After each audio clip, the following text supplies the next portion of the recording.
Hello again. I'm Chris Lee of Southeastern 14, joined by my friend Andrew Hutchinson at Best of Arkansas Sports. When we want to talk Arkansas sports, and we will talk basketball, football, and baseball today, probably in that order. We go to our man Hutch, who covers all those. Hutch, thanks for joining us today. Hope you are doing well at a super busy time for you. Yeah, I'm doing good. I appreciate you having me on. Always fun. Well, maybe fun more other times than today. It's been an interesting period in Arkansas sports. But there is baseball around the corner. And again, we'll get to that at the end. That is the bright shining light at the end of the tunnel, it would seem. A reminder, our content brought to you by BetOnline. It's playoff time. The road through Vegas has gone through San Francisco and Baltimore, where we've seen the 49ers and the Chiefs come out of that, headed to the Super Bowl. BetOnline is your number one source for playoff football odds, stats, trends, and lines, with everything from point spreads to hundreds of player performance props. Head to BetOnline today. Stay updated on all the action. BetOnline, the game starts here. All right, let's start with the sport that's being played now. That's basketball. What a tumultuous season. Devo Davis has stepped away from the team. Trevon Brazile's got a knee ailment. This team is seemingly going nowhere against the backdrop of expectations. I mean, how bizarre has this year been for Arkansas hoops?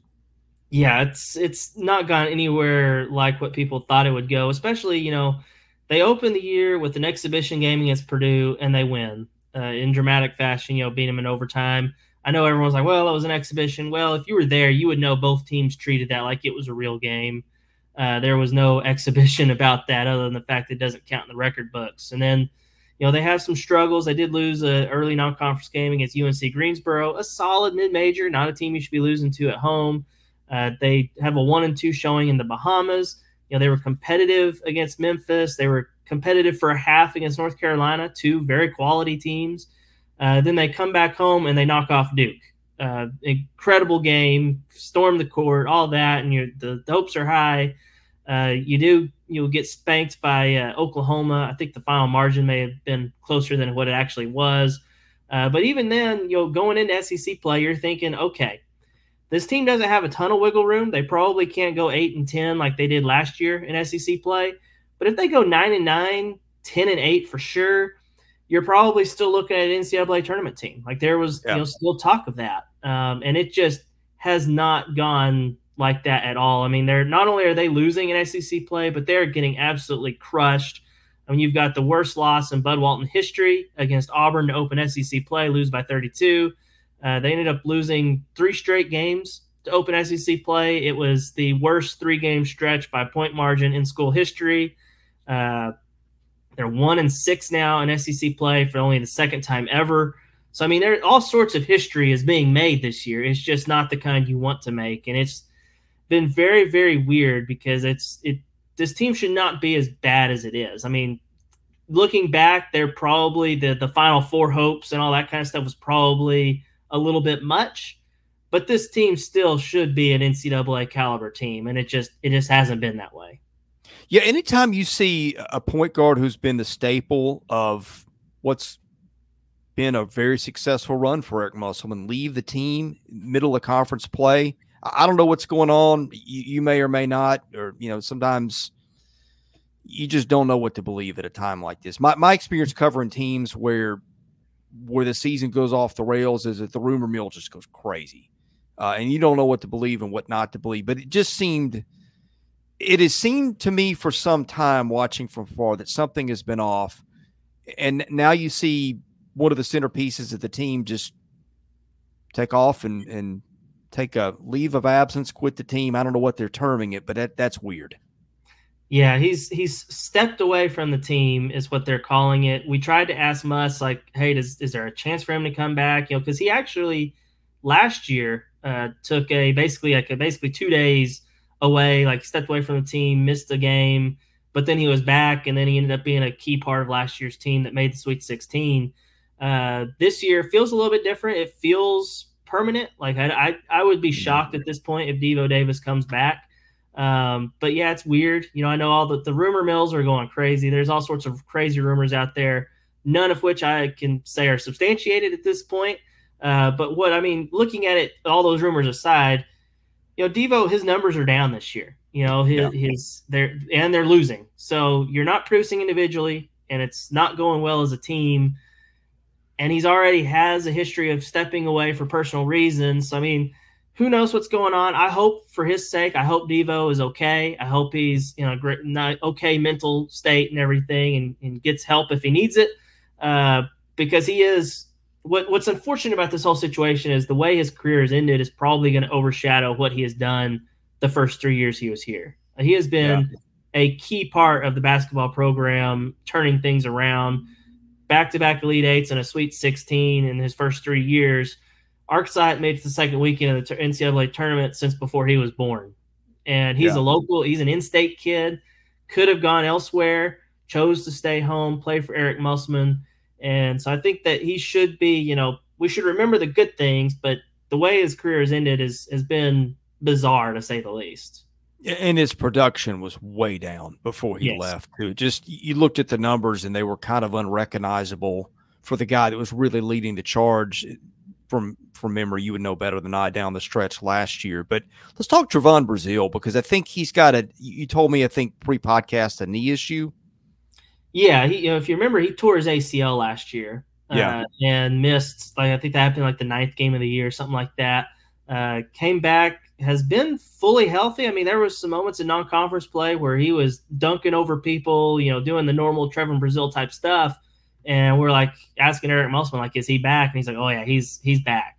And he hasn't been especially since SEC play, even in non-conference play, aside from a few moments, he hasn't been the guy we thought he would be. There was talk of him being a legitimate first-round NBA draft prospect, and he may, crazy enough, still be. I can't see it personally, but I know the NBA drafts on potential and everything, and he's got potential just oozing. I mean, he's got a crazy athleticism. He's 6'10". He can shoot the three. So he's got all that stuff the NBA teams look for, but he just has not lived up to the hype this year. I mean, he lacks. To me, it seems like he lacks aggressiveness and assertiveness. He doesn't. There's times where he, I remember there's one game, I can't remember what it was. I think it was near the end of a non-conference play, so maybe like UNC Wilmington or something. Him and his defender kind of got in a little, got tangled up at one point, and then the next possession down, you could tell Brazile was pissed off, and he took it to the basket and looked dominant. Like they could not stop him. And that kind of aggressiveness we just haven't really seen. And, he can rebound pretty well, but he's not rebounding as good as he probably could. His scoring is down. His three-point shooting has dropped off dramatically in non-conference and from non-conference to conference. I think he's shooting like 43% from beyond the arc in non-conference play, and he's shooting like 18% in conference play. Because of his lack of aggressiveness, maybe they really don't draw up many plays for him. He just kind of stays out on the perimeter. He does create some spacing because of that. They can't clog the paint. They got to defend him out there, but they don't really run plays for him. He doesn't have that kind of mentality, and it's been very, very disappointing because he was the guy you thought you could maybe build around this year because he was really your only NBA talent on the roster. I was watching 2 games at once, and I remember watching, I think it was the Ole Miss game where he took it wasn't even a fall. He almost like turned a cartwheel or something. Do you remember the play I'm talking? And he's not been back since that play, has he? He stayed in for like, I don't know, 15 seconds before like there was a free throw on the other end and they checked out at that point. That was at the very end of the first half. And then he didn't play the second half. And I remember when it happened, I saw him kind of pointing at his knee on the broadcast. And I was like, oh boy, it's the same knee that he tore his ACL in. But they're just calling it knee soreness. I asked Eric Musselman after the Kentucky game when he didn't play at all, if they thought he might be back, and he gave a very generic, kind of coach speak answer, and just the tone of it and the way he answered, it didn't sound like he was super confident that he would be back for this week or for the Missouri game on Wednesday.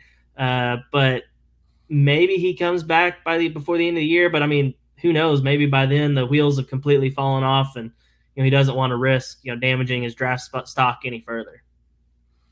Yeah, and then you have probably the closest thing to a known commodity playing nearest to his ceiling on this team is Tremont Mark. He missed what, migraines last game? I mean, it seems like when it rains, it pours. Yeah, he missed the Ole Miss game because of migraines. He was back for Kentucky, but you could tell he was a little bit rusty, because those migraines also kept him out of practice as well. So, he missed several days of practice, missed the game. He had been back at practice leading up to Kentucky, but he missed some shots that normally he knocks down. I think he ended up shooting like 5 of 17, so not nearly as efficient as he has been.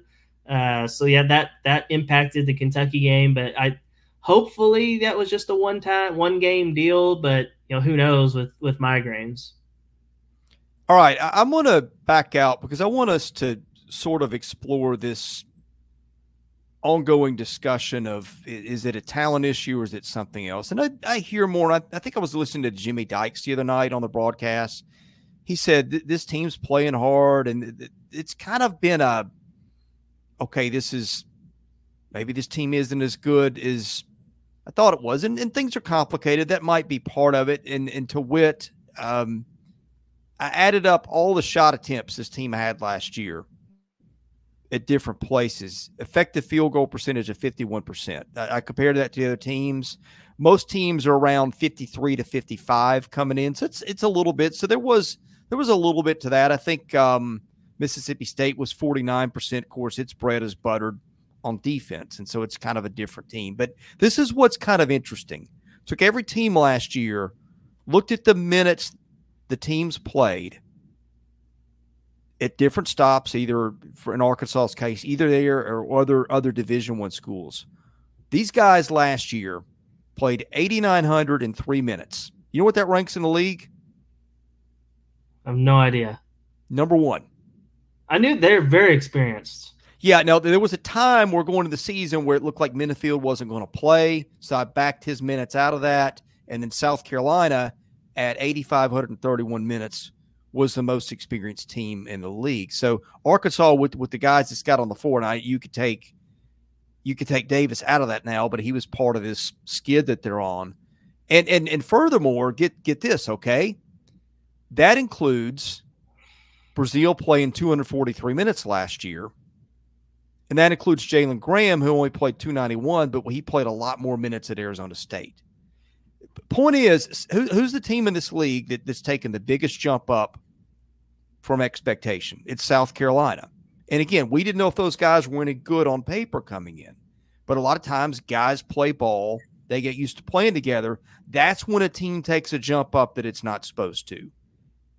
On paper, to me, I get the shooting thing. You got some guys in Davis and L. Ellis that just were not efficient guys. That was always going to be an issue. They didn't have a Scotty Thurman or somebody that like that looming out there that some of Arkansas's great teams have had. And I get that, but it wasn't that these guys just played minutes. L. Ellis played him at Louisville. I get that team was bad, but he's playing against stiff competition. Tremont Mark played him at Houston. No team in the country has built more of a winning and tough culture than Houston. Jeremiah Davenport played him at Cincinnati. Keon Minifield played him at Washington. Chandler Lawson played him at Memphis. Harris played him at Southern Miss, which was a borderline NCAA tournament team last year. To me, that stuff screams this team should be a lot better than it is. Yeah. I mean, you go back and see where like they ranked in terms of the transfer portal, hauls and stuff, and they were right up there with the best in the country. But I think there were always going to be maybe some flaws. I mean, you look at a lot of the big guys, the big names they brought in were guards. L. Ellis, Khalif Battle, Tramon Mark. I mean, those were all guards. And so you're like, okay, well, maybe you need to bring in some big men. And they were really just kind of banking on Trevon Brazile being, back healthy and living up to the hype. They brought back Mekhi Mitchell, and they were like, okay, he was, and I'll give Mekhi credit. He was a decent, solid Division I basketball player last year. Mm-hmm. He's regressed. He did have a huge game against Kentucky, but for the most part, he's regressed. Jalen Graham, they were expecting him to take a massive step forward and be much more like the Jalen Graham at Arizona State. hasn't quite played out like that. I will say Chandler Lawson, the transfer from Memphis, has probably exceeded expectations, but that was a very low bar to clear because very few people had much expectations for him. He's played above that, but really between it's him and Tramon Mark have exceeded expectations or even met expectations. Everyone else has been pretty disappointing. I mean, Jeremiah Davenport was supposed to come in and be this sharpshooter, and it just hasn't happened.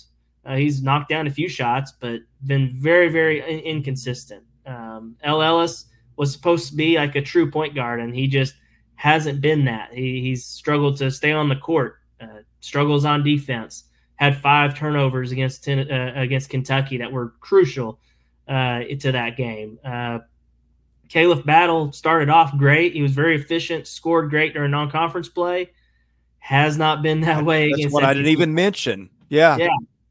And Keon Minifield, I mean, he started off really hot, because he was a mid-year guy that got eligible and started off hot. I think he had like a 30-point game in non-conference play, but then, I mean, he's small, and he struggled against the big physicality of the SEC. So they haven't lived up to the hype, and they haven't met or exceeded the expectations that were expected of them coming into the season. And so, I think that's all kind of contributed to it going downhill. That and the guys that came back, took a step back. Devo Davis took a step back.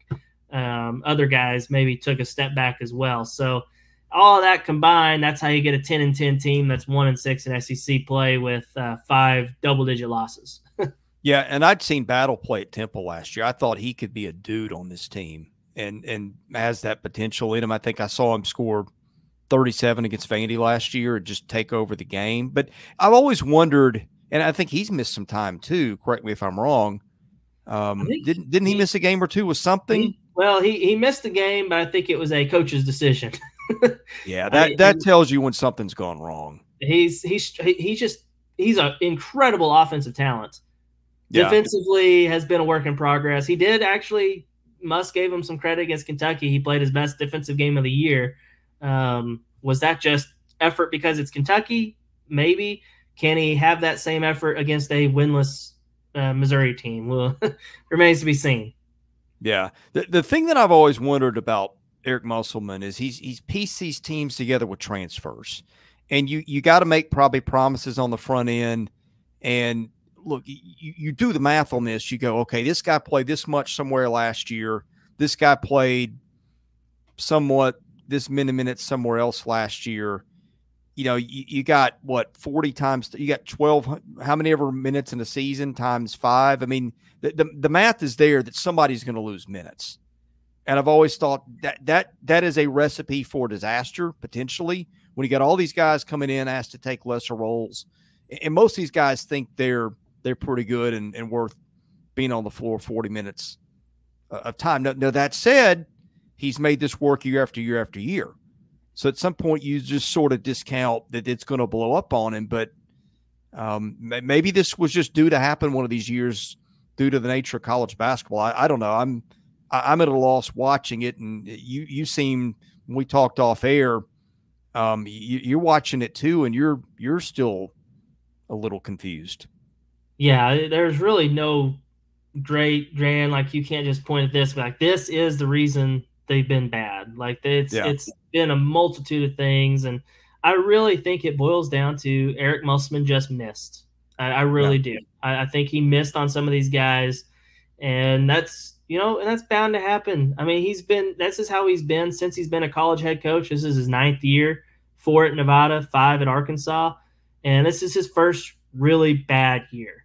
And 1 out of 9, it happens. I mean, not everybody can be Nick Saban, where every year is incredible. I mean, even Coach Cal at Kentucky, the COVID year, I think they were terrible, and North Carolina a couple of years ago was terrible, missing NCAA tournament. So it happens. It happens. Yeah. Well, and I'm just one last thing that we're going to move on to football. I'm looking at it, and I talked about shooting was the question with them. I'm looking at field goal percentages from last year. This team's got propped up by guys who hit their shots on dunks and stuff like that. That, you know, and you look at the guards and the guys that are charged with hitting longer shots, the percentages just really aren't that great. And I think that probably explains a lot of it. But and again, that was the one thing people wondered about before the season, and then just the way things have gone, that has played out for the worst case too. But